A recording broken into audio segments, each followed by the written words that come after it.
My name is Denise Yoakum, and I'm 29 years old. Last month, I was finally ready to buy my dream house after saving $390,000 over 10 long years. I worked multiple jobs, lived in cramped apartments with peeling paint and noisy radiators, skipped vacations, skipped luxuries, and told myself every sacrifice would mean something one day. Then I found out my parents had emptied my account. When I confronted them, my father looked me dead in the eye and said the money was for my brother's future and that I should be grateful. In that moment, I laughed so hard my mother took a step back. Not because anything was funny, because some part of me had always known this was how far they would go. If you grew up in Boston with Diane and Richard Yoakum, you learned early that love always came with conditions. Our house looked warm from the outside. Red brick, flower boxes, polished windows, the kind of place neighbors admired during Christmas. Inside, it was a different world. My mother ran the household with the same icy precision she used as a marketing executive. Everything had to look right, sound right, reflect well on the family. My father, a financial advisor who treated every conversation like a negotiation, controlled every dollar and every decision that mattered. Between them, there was no room to become yourself. Only room to become manageable. My clothing choices were questioned. My friends were evaluated. My extracurriculars had to be useful. Even the books I read could spark an interrogation. Privacy was considered suspicious. Independence was treated like rebellion. "We only want what's best for you," my mother would say, usually right before dismantling whatever small piece of autonomy I had tried to build. My father's favorite line was colder. Money is not something children need to concern themselves with. Yet he tracked every penny I spent in a small black notebook he kept in his desk drawer. What made all of that worse was how differently they treated my younger brother, Tyler. He was 4 years younger than me, and somehow permanently exempt from rules that defined my life.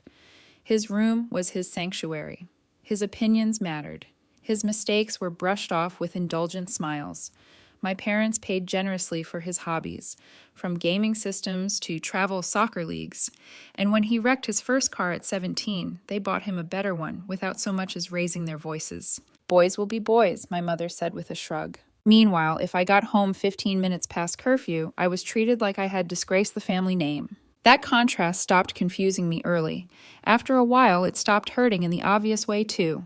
It hardened into something else. Something useful. I learned that if no one was going to protect my future, I would have to build it alone. At 16, I got my first job at a local coffee shop and hid my cash tips inside a hollowed-out book on my shelf. At 18, I had enough saved to cover my first semester of community college while working full-time. My parents were furious when I moved out at 19 with thrift store furniture, 2 overstuffed duffel bags, and every dollar I could scrape together. "You're making a terrible mistake," my father warned me from the driveway. "You'll be back in 6 months." I never came back. Instead, I transferred to a 4-year college on a partial scholarship and majored in computer science. By 22, I had landed an entry-level position at a small tech company. By 25, I had worked my way up to senior developer. My life became defined by discipline. 30% of every paycheck went straight into a high-yield savings account. Every bonus, every tax refund, every freelance payment followed. I lived with roommates longer than I wanted to. I drove a 15-year-old car that shuddered when I turned left. I cooked almost everything at home. I bought secondhand clothes and learned how to make deprivation feel like strategy. My spreadsheets tracked every dollar with near religious devotion. I knew exactly when I would hit my goal. $400,000 for a house down payment and a solid emergency cushion. A home, stability, a future no one could tamper with. My relationship with my parents during those years was strained but civil on the surface. I visited on major holidays, called once a week, and dodged their probing questions with practiced ease. "I'm doing fine," became my default answer. Then, 3 years ago, I met Ethan at a tech conference, and for the first time in a long time, life started to feel bigger than survival. He was thoughtful, dryly funny, and calm in a way that made me feel safe without making me feel dependent. He never tried to fix me. He understood my need for independence and respected it. After a year of dating, we moved in together, which lowered both our expenses and sped up my savings timeline.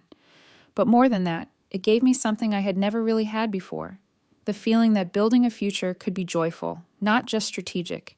It was Ethan who nudged me into house hunting 6 months ago, even though I was still 10,000 short of my target. Real estate here isn't getting cheaper, Denise, he told me one Saturday morning, coffee in hand, scrolling through listings beside me. You don't need perfect, you need possible. So we started looking. Weekends became open houses, quiet drives through neighborhoods, whispered debates over layouts and commute times. We built a wish list. 3 bedrooms, 1 for a home office, a decent kitchen, a small yard, and a location that wouldn't swallow our lives in traffic. Then we found the house. A 3-bedroom craftsman in a quiet neighborhood just outside the city, original woodwork, sunlit windows, an updated kitchen with beautiful oak cabinets. The list price was $385,000, almost exactly what I had saved. We could turn the smallest bedroom into your office, Ethan said during our second viewing, smiling as he leaned against the doorway. And the backyard is big enough for that herb garden you keep pretending you don't want. For the first time, I'd let myself imagine it fully, a place where every wall belonged to me, a front door no one else had a key to, a life that wasn't under my parents' shadow. Predictably, they didn't approve. Home ownership is a trap at your age, my father said during a Sunday call. You'll tie up all your assets in maintenance and taxes when you should be focusing on career growth. And why rush into something so permanent, my mother added. You're still young.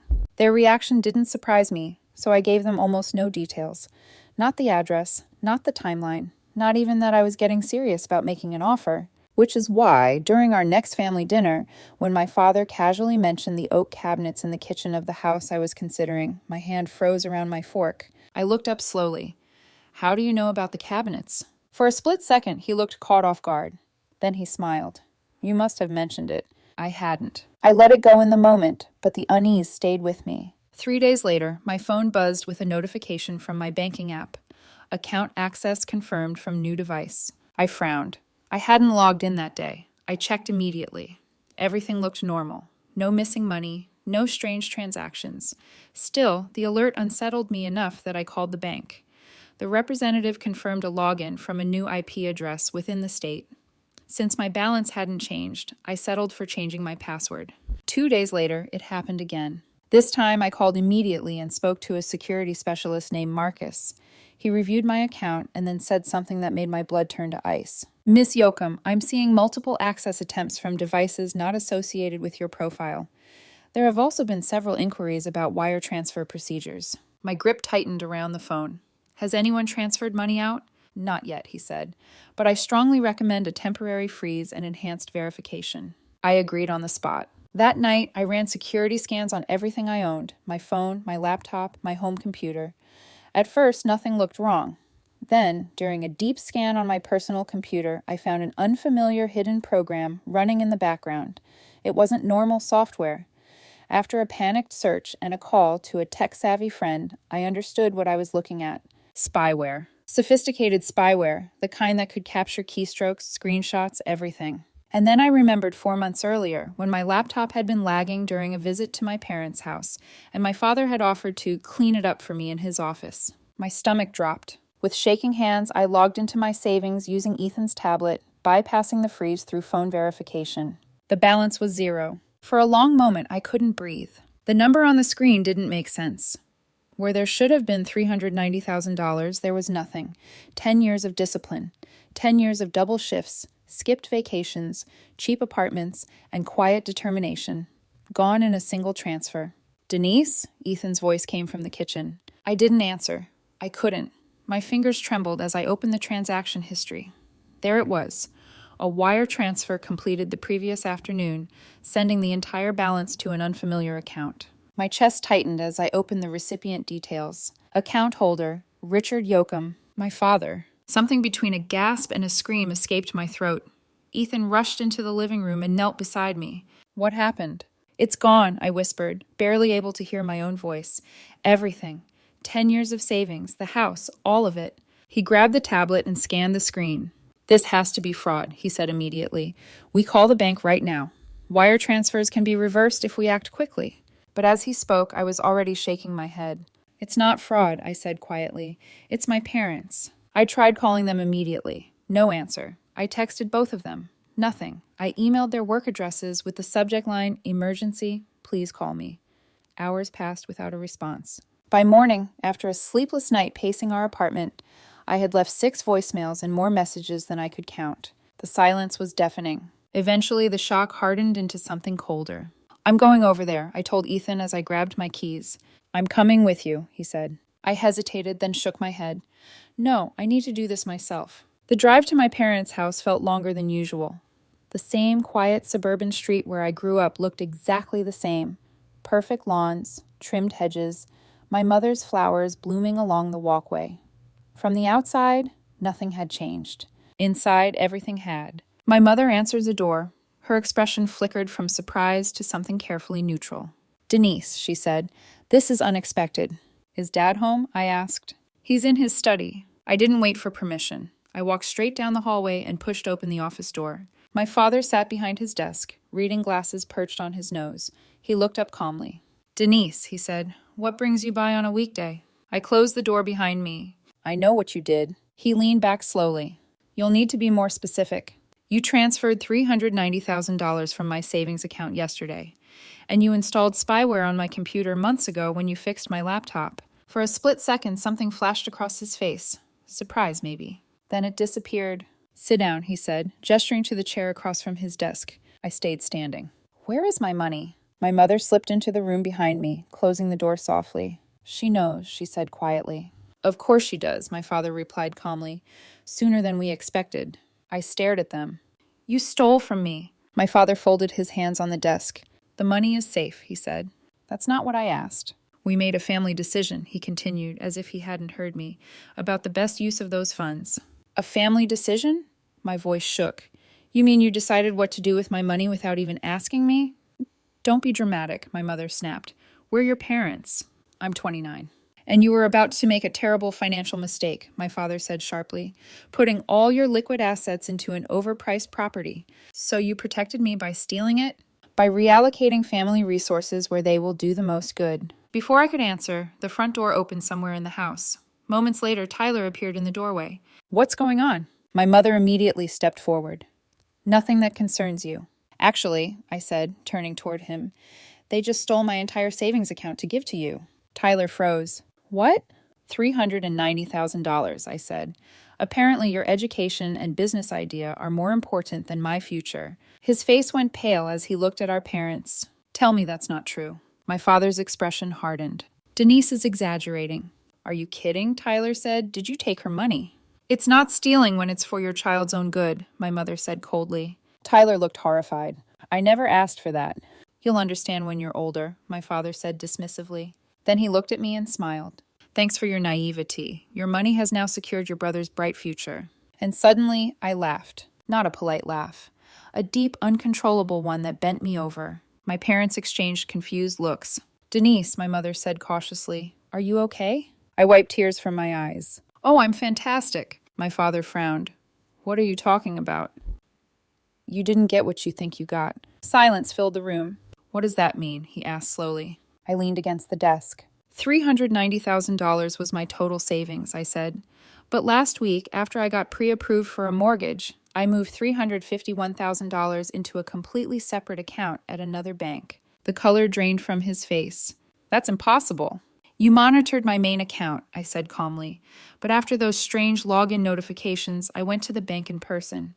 We transferred the money manually with no digital trail." My mother sank into a chair. "You're lying." "Call the bank if you want," I said. My father's jaw clenched. "How much was actually in the account you emptied?" $39,000. The silence that followed was almost physical. Tyler let out a slow breath beside me.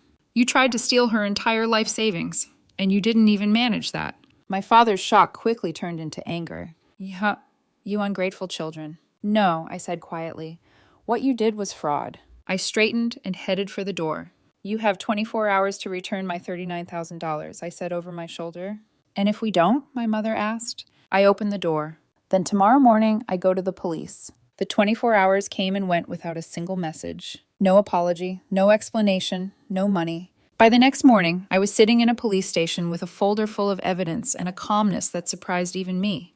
Detective Laura Bennett listened carefully as I explained everything. The spyware, the unauthorized bank access, the wire transfer into my father's account. When I finished, she leaned back slightly. Unfortunately, she said, family financial exploitation happens more often than people think, but the spyware and account access make this case very serious. She advised me to speak with an attorney immediately.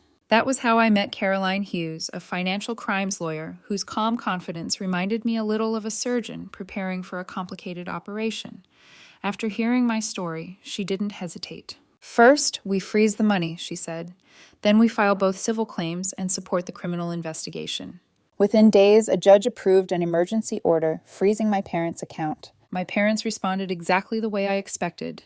They hired one of the most expensive attorneys in the city and filed a countersuit claiming the money was repayment for loans they had supposedly given me during my early adulthood. It was complete fiction. I've never borrowed money from them, I told Caroline. I know, she said calmly, but we'll prove it. The legal fight quickly spiraled into something bigger than our family. Rumors spread through relatives. Old family friends started sending messages, some supportive, others accusing me of destroying my own parents. The worst message came from my aunt. Family matters should stay private, she wrote. But what I wanted wasn't silence. I wanted accountability. Through all of it, Ethan never wavered. He came to every meeting, helped organize documents, and sat beside me during nights when exhaustion and anger finally broke through my composure. You're not a bad daughter, he told me quietly one night. You're a woman refusing to be robbed. Tyler surprised me the most. Despite pressure from our parents, he provided a written statement confirming he never asked for the money, and describing years of favoritism we both grew up with. I should have said something earlier, he told me during a lunch meeting with Caroline. You're saying it now, I replied. The deposition was the hardest part. Sitting across from my parents for hours while their lawyer tried to paint me as irresponsible, unstable, and vindictive felt surreal. But the evidence spoke louder than their narrative. A digital forensics expert testified that the spyware installed on my computer was sophisticated surveillance software capable of recording passwords and monitoring private communications. The installation date matched exactly with the evening my father had taken my laptop to fix it. Then came testimony from the bank manager who had helped me secretly move most of my money. She told us she suspected someone might be monitoring her account, he explained to the court. She specifically asked for a transfer with no digital trace. That single statement destroyed my parents' claim that I fabricated the story. But the real shock came from Tyler. Standing in the witness box, he spoke clearly. My parents have always treated Denise differently from me, he said. She worked for everything she has. When I found out they stole her savings for my benefit, I refused the money. He paused before continuing. They even offered me $50,000 immediately if I stayed quiet. A murmur rippled through the courtroom. My father's face turned crimson. The next morning, before the hearing resumed, my parents' lawyer approached us. They'd like to offer a settlement. The offer was simple, the return of the $39,000 plus $20,000 for legal fees, if I dropped everything. Caroline leaned toward me. It's a solid offer, she whispered. I looked across the room at my parents. For a moment, I saw them clearly, not as authority figures, but as two people who believed control was their right. No, I said. I want the court to decide. The judge's ruling came a day later. The defendant's actions constitute clear violations of privacy law, financial fraud, and unauthorized computer access, she said firmly. She ordered my parents to return the $39,000 and pay $50,000 in punitive damages. My father's shoulders slumped for the first time in my life. The judge also referred the case to the district attorney. Outside the courthouse, Tyler caught up with me. Are you okay? He asked. I thought about it carefully. Not yet, I admitted. But I will be? A few months later, Ethan and I resumed house hunting. The house we originally loved was gone, but eventually we found another one. Bigger, brighter, with a wraparound porch and a garden already growing in the backyard. When we signed the final paperwork, the keys felt heavier than they should have. That night, we sat on the empty living room floor with takeout and cheap champagne. To new beginnings, Ethan said. I smiled. For the first time in my life, the future felt like something I owned.